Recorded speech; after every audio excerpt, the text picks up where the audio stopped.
நினைச்சேன்னா உன்னை என்ன வேணாலும் பண்ண முடியும். நான் உன் மேல கை வைக்க கூடாதுன்னு இருக்கேன். நீ கம்முன்னு இரு. நான் இதே கேட்டிருக்கேன். இது என்ன பிரமாதம்? இது விட பெசலைட் ஒண்ணு இருக்கு. கூவுடா வந்துரும். அந்த கண்ட்ரோல் பண்ணிப்பான் என்னையே. ஆஹா. பப்ளிக்லயோ இல்ல வேற எங்கேயோ இல்ல இவங்க ரிலேட்டிவ் சைட்லயே கூட வச்சுக்கோங்களேன், இவரை கோவப்படுத்துற மாதிரியோ இல்ல அந்த இடத்துல இவரை வந்து தன்மானத்தை விடுற மாதிரியோ நிறைய ஸ்டேட்மெண்ட் வந்திருக்கும். அங்கெல்லாம் நீ வந்து ஃபேமிலி வேணும் இதான் சொன்னா ஹர்ட் ஆயிடுவாங்கன்னு சொல்லி நீ உன்னையும் காம் டவுன் பண்ற என்னையும் காம் டவுன் பண்ற. ஏன்னா நான் வந்து போய் சண்டைக்கு நின்றுவேன். அங்கெல்லாம் வந்து இவர் கோவத்தை காட்டவே மாட்டாரு.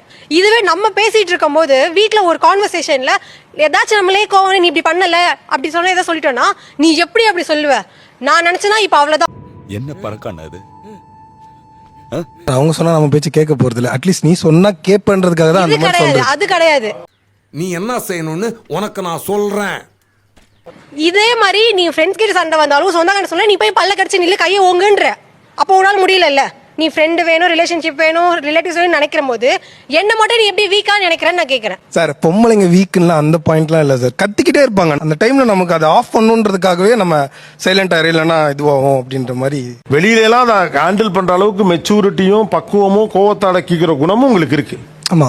இங்க எடுத்த உடனே நான் என்ன பண்ணுவேன்னு தெரியாது. அப்படின்னா என்னன்னா என்ன வேணாலும் பண்ணுவேன் உன்ன அப்படின்னு அர்த்தம் இல்ல. அந்த கிராண்டட் தான் உரிமையா எடுத்துக்கிறது தான். உரிமை இல்ல, கிராண்டட் வேற உரிமை வேற. பேசு.